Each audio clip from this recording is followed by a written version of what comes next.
In a 10 spring trap. I believe we all know this story by now, okay? Everything was going well at first, they couldn't pin him down, and he was on his way to immortality. Once William discovered Remnant, however, he spiraled. He wanted to use it to fuel his life and make him truly immortal. So, in an effort to study it further, William lures the possessed animatronics to a back room that they can't normally access, and then uses it to dismantle them, planning to melt down their endoskeletons to make soul-infused metal. However, by doing this, he unknowingly releases the souls of the victims that he claimed so long ago. And seeing these victims causes William to panic. Understandably, I mean, they're freaking ghost kids, and they're also the ghosts of kids that you killed. So, yeah, then this absolute animatronic genius, the technician that has made the suits, handles the suit maintenance, and explained to every employee the proper procedure for putting these Springlock suits on, climbs into the Spring Bonnie suit that he actually uses to kill, and then climbs inside in such a panic that he actually didn't notice the moisture in the room, the leaking ceiling, and, you know, literally everything else, probably also his sweat, which caused the Springlocks that were active in this moment, since it was in suit mode, to fail. And I feel like that moment is one of the most confusing mysteries. Why did he do that? He knows better. If he can avoid the cops for that long, why did he think that this was all just gonna be fine? Dude. In at 9, Cassidy. Cassidy is the most mysterious victim in the missing children's incident. Okay, her name was hidden for years, only being revealed in the survival logbook, and then confirmed in the FNAF movie script Scott talked about in a post on Reddit. That script, though, was ultimately scrapped. And honestly, we don't really know much about her. We don't know how she died, and there are plenty of theories that claim to have evidence of her being a Springlock victim. Maybe William knew that would be an easier way than just, I don't know, a knife. I mean, after all, she does possess Golden Freddy, and some figure that he could be a Springlock suit that had the guts removed, hence the slumped over nature in his FNAF 1 and 2 forms. However, if this was the case, and Cassidy's body was in that suit, wouldn't they have found it when they were gutting the animatronic? But maybe, then again, William was the one who gutted it, considering how he was the suit technician. For a suit technician, though, he did miss a fatal flaw with the animatronics he literally designed, since he got in the suit when it was wet like we just talked about. But either way, Cassidy being a Springlock victim could be true, but it's still a mystery, at least until Scott acknowledges the idea. Until then, it's just a theory, so don't go around saying that it's fact. It's a mystery. We don't know. In at 8, Kelsey. Kelsey is in essence the main antagonist of the Fazbear Frights story The New Kid from the 3rd Fazbear Frights book 135 AM. Kelsey had just moved to town and ends up becoming friends with the main protagonist, Devin. Devin ends up getting jealous of how much everyone loves Kelsey, though, so he hatches a plan with his other friend to trap Kelsey in a Springlock suit for a few hours. However, when they unleash their plan, the Springlock suit fails and kills Kelsey. I mean, if you're going to trap him in a Springlock suit, I mean, isn't that isn't that how you would have trapped him normally? I didn't think you really thought that plan through. But at least they thought it killed him, since a week later, Devin returns to make sure that Kelsey is still in there, only to find a different body in the suit. He knows that it's someone else because the hair color is different. And then Devin gets stuck inside the suit because he reached his arm in, and then he bleeds out. Only for the story to cut back to Kelsey meeting 2 more kids at his new school. It is definitely an interesting story, because while Kelsey did get Springlock, he ended up being fine. So what really happened? Some think that Kelsey is a ghost, some think that he's supposed to be the one you should not have killed, but no matter what, we all feel like that there's a high possibility that Kelsey was a Springlock victim, or you should have been, but we don't know how, and we don't know when, but I mean, it's still a definite possibility, which makes it a mystery. Not really an impactful one, though, so in at 8 it goes. And at 7, Grimfredbear. Grimfredbear is one of the antagonists from Final Nights 3 Nightmares Awoken. He's only active on night 5 and found in the left hallway. Grimfredbear resembles the normal Golden Fredbear suit, only with his suit glowing a deep purple while the interior of the suit glows a bright white. His upper face appears to be torn off, including his eyes, leaving an empty, hollow, gaping hole in its place. The inside of the mask, though it appears like there's nothing really inside, actually conceals a white, pale human head that can only be seen during his jump scare. And before you ask, yes, it's mine. The animatronic is clearly meant to be a reference to Shadow Freddy and the theory that the Shadow animatronics were Springlock victims, which was later confirmed by Scott to be false when stating that William was the only victim of a Springlock failure. And in the museum level, which unlocks after night 5, it is revealed that Grimfredbear is a Springlock victim, saying, quote, another Springlock failure victim, the 2nd generation of Fredbear. And at 6, Phonegui. Phoneguy's death is one of the most mysterious deaths of all time, okay? We hear him die in FNAF 1 on night 4, with the sounds of multiple animatronics banging at his doors, but we never really get an explanation as to what happens to him. We know that he dies, but other than that, it's all speculation. One of the theories is that the animatronics got him and shoved him into a suit, resulting in a painful death, especially since at this point the Springlock suits were either still in operation or hadn't been totally removed. The actual timeline of events for the Springlock suits is a little messy, since we don't really have the exact years for the things getting scrapped, yet it's still possible that Phoneguy was shoved into one, or maybe he tried to use it to hide. After all, maybe Phoneguy is secretly William Afton, and Scott just doesn't want us to know that yet or something, and what we hear could just be the FNAF 3 cutscene. I mean, I doubt it, but it would be absolutely hilarious if he ended up pulling that on us, okay? And for all those saying that Phoneguy can't be Afton because Afton is British or whatever, so is Tom Holland, okay? It's called acting. You can fake an accent, especially if you're a serial killer who's trying to evade everything, you know? Kinda, yeah, it's a thing. Halfway through into number 5, Garvey. A psychopathic, cold-blooded killer. He stopped being human long ago. That's how Garvey is described in the extras of Dormitibus, the game from which he hails. Garvey is the penultimate antagonist of Dormitibus, and as a human, he was the man who murdered the missing children. He later went on to get trapped in Spring Bonnie, becoming Springtrap, and then was burnt to a permanent death in the Fazbear Frights fire. Garvey is a more gory version of Springtrap from FNAF 3. However, he is not William Afton, as the game was released before the name reveal, even before FNAF 4. Springtrap, but with hardly any exosuit or animatronic casing, whatever you want to call it. He crawls on all fours and uses his left hand as a foot and his left foot as a hand, like some demonic monkey from hell that Satan didn't sanction the creation of. Just look at this thing and tell me that it shouldn't be on this list. If you do, you'll be lying. In at 4, the Bite of 87. The Bite of 87 is such an infamous incident that I can already hear people groaning in the comments. However, what if the victim of the Bite of 87, whoever that was, is actually a victim of a Springlock failure? It could make sense, since the animatronics had no real harmful tendencies before this, so a Springlock failure is a reasonable assumption as to why someone got a frontal lobe removed. And a Springlock failure would definitely provide enough power to do that, since, you know, the Springlocks themselves would snap with a ferocious velocity, and would probably circumvent the whole needing more power to actually crush a skull thing. And if it was Jeremy, it would explain why the animatronics ended up getting suspended, because now one of their own employees was bit and then they had to promote him and then fork over some extra cash to make sure that he didn't sue. So yeah, was the Bite of 87 a Springlock failure? Maybe. And was it the moment that caused the Springlock suits to be retired? I don't know. Okay, it also could have been the FNAF 4 bite. But considering the FNAF 3 phone calls, it actually seems to be this bite though, since in FNAF 2 we hear about someone using one of the yellow suits and not mentioning the Springlocks until FNAF 3, meaning that they were probably still in use normally come 1985, and Crying Child died in 1983, so it was probably the Bite of 87 that got them suspended, so there you go. And at 3, Am I Real? Am I Real, also known as Cake Bear, is presumably the primary and most recurrent antagonist in Dormitibus. Am I Real has 2 different forms. His first form is Cake Bear. Cake Bear's design originated from the Save Him minigame, where he delivered cake to children while a kid is murdered outside. He is the predecessor of both Fredbear and Freddy Fazbear. Cake Bear is a brown bear animatronic that also acts like a Springlock suit that appears in most of the main nights. Although they do look similar, the only similarities he has to Freddy Fazbear in reality is that they both possess a top hat, are brown, have blue eyes, and are a bear. Am I Real's second form is a form that resembles Springtrap, however. This form has a green color much like Springtrap and contains human remains. His right eye socket has gotten bigger on the side and a big hole can be seen on the right side of his head. His top hat has received some withering on it as well, and his lower jaw is slanted and worn down, no longer circular like Cake Bear's. He also has a sizable hole in the right side of his torso, revealing organs. Ha, lovely.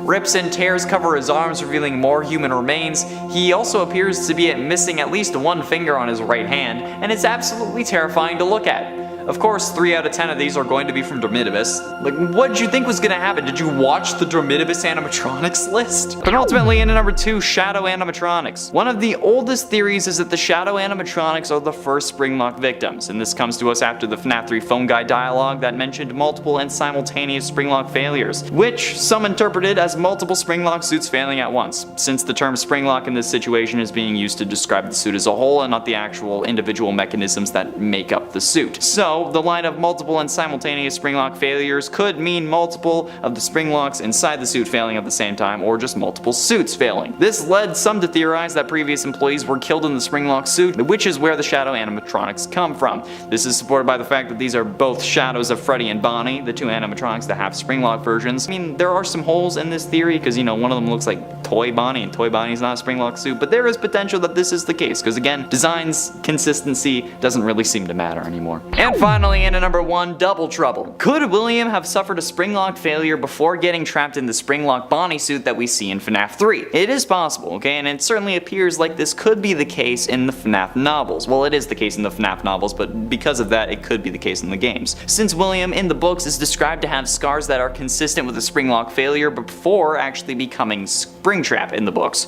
So, could it have happened in the games? Could William have been the reason that the Springlock suits were actually retired? Since we do hear of the unfortunate incident at a sister location, so is that unfortunate incident instead William? There are plenty of people that it could be, but William having to deal with it would certainly get them put out of commission, because, you know, he's kind of up there, and I mean, he doesn't really seem to care about anyone else, so if they failed on them, why would he retire them? But with William continuing to use the suit and putting it on after, you know, when like the room was wet in FNAF 3, this could be unlikely unless he just doesn't have the capacity for trauma, but it's still possible either way, okay? So since this list is about mysteries, I feel like this deserves to be on it. And you know what? Be the capstone. And at 9, The Twisted Ones. The Twisted Ones novel starts a year after the Silver Eyes ended, with Charlie in university.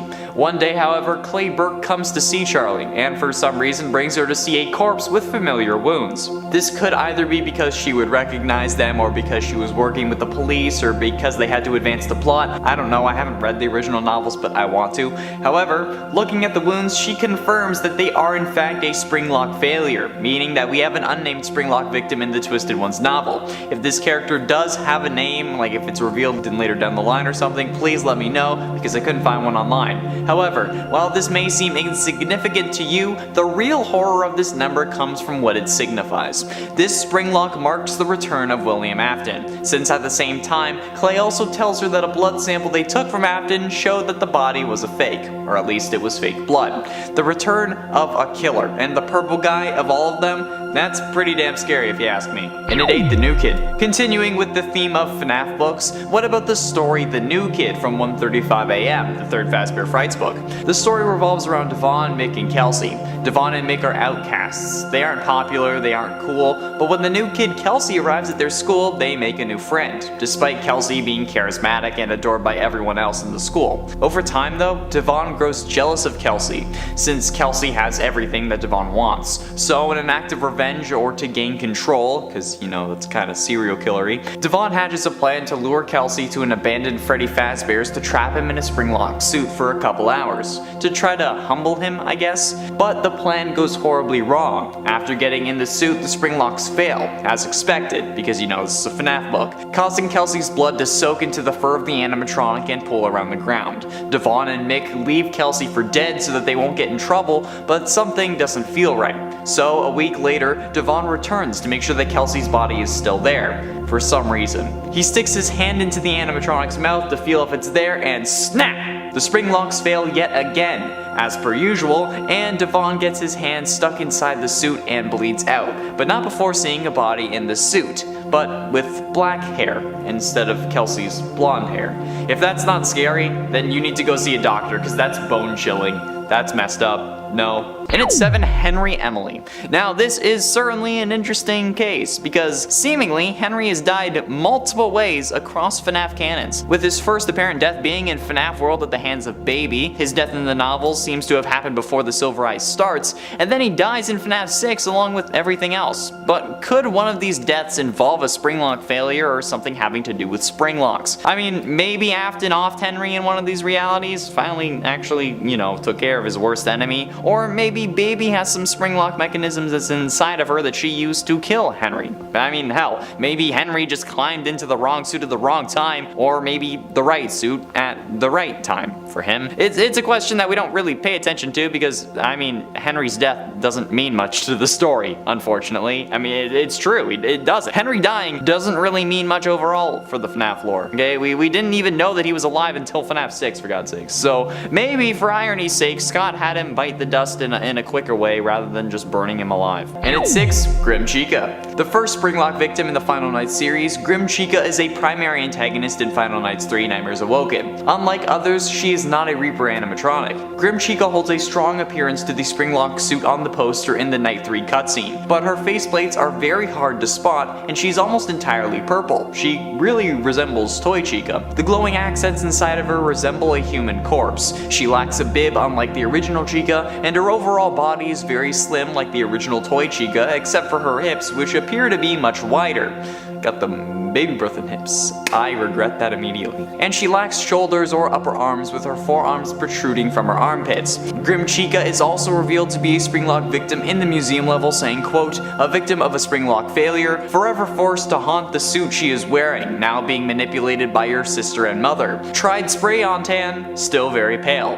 Why is that so relatable to me? Like, no matter what I do, I'll always be pale and pasty. Not the whole being manipulated by your sister and mother thing. That's weird. But like, I'm okay with forever being pasty. However, I did rank this above Grim Foxy because, like, it's Chica. And look what they did to my girl Chica. I'm sorry, Mommy Kentucky, for the transgressions. Halfway through, in number 5, Crying Child. Okay, now this one is certainly going to get at least a little controversial, but there is no way that I could do this list without mentioning one of the greatest debates of my Instagram DMs ever. The amount of people who message me on Instagram not asking about literally anything else aside from the bite of 83 and how it had to have been the Springlocks kind of bothers me, and it does so to my core, okay? I say it every time that I brought it up, but it couldn't have been a Springlock failure. That being said though, if it is possible, that's kind of what this list is talking about, mysteries, who knows? The reason I don't think it was a Springlock failure is because the Fredbear suit was already in animatronic mode, meaning that no Springlocks would have had the chance to fail, since keeping in mind a Springlock failure refers to the Springlock mechanisms used to move the robotic parts failing, meaning that all the actual like endoskeleton bits snap back into where they should have been, and that's why if someone's inside, that's a bad thing, you know, because you don't want to really be sharing your bone bits with metal bits, and there also would have been no Springlock mechanisms inside the mouth because there's no robotic bits between the jaws. But again, that's the whole thing. The jaw just moves up and down. But still, it's a possibility since logic and physics doesn't really seem to apply to the FNAF world, which is made evident by those goddamn doors from FNAF 1. Even if they're supposed to be electromagnets, they would only open with power. I'm just saying, okay? Maybe Scott intended it to be a Springlock failure, but he just showed it in literally the worst way possible. I don't know. And at 4, Golden Call. As a human, when alive, Golden Call's name was Kyle. However, he is now a Springlock victim stuck inside a Golden Freddy Springlock suit. Golden Call has the typical rundown Springlock suit vibe, similar to Springtrap. However, this is even more gruesome. His left ear is bent, he has guts coming out of basically every hole in his body, human eyes are hanging out of the animatronics' eye sockets. He's even missing exosuit on his right foot, and the character is holding a flesh-colored, at least it's flesh-colored, it may be even like fully like a flesh, phone in his right hand that stays stuck to his head via more flesh or blood strands connecting to the side of his head. It's horrifying, dude. This is a monstrosity. And looking at his age on the wiki, Kyle was only 5 when he got Springlocked, which is absolutely nuts and just flat out horrible. So unfortunate, man. He was supposed to be the next best Fortnite player. That's a joke for the long-term subs. You know it. Getting close to the end, and at number 3, Golden Fredbear. One theory I've seen plenty of times, and I'm pretty sure was mostly the start of FNAF 4 theory, was that Golden Freddy and Fredbear are the same animatronic, suggesting that the reason Golden Freddy is all limp in the original FNAF and FNAF 2 is because his endoskeleton was removed after Crying Child's bite in 1983, and that's why the suit has to teleport around and cause hallucinations, because it can't actually move. This would also probably mean that Crying Child was the one in the Golden Freddy suit. However, we know that this isn't true based on the characters being separate in Ultimate Custom Night and not just coloring and size, since Golden Freddy is much smaller than Fredbear would have been, since, you know, Fredbear would have to accommodate a human and Golden Freddy wouldn't, since he would just be an animatronic and not a Springlock suit. But honestly, at this point, the actual design doesn't really seem to matter, since Springtrap went to Scrap Trap and then to Burn Trap, so honestly, it's all up in the air. However, I have yet to see proper substantial evidence of this being the case, and I don't think that they would have removed the endoskeleton before that. Finally, in at number 1, you. A spoiler alert for a fan game, and if I say which fan game, it's going to spoil it. So, if you want to avoid spoilers, click away now. And thanks for watching. I'll give you a chance to do that now.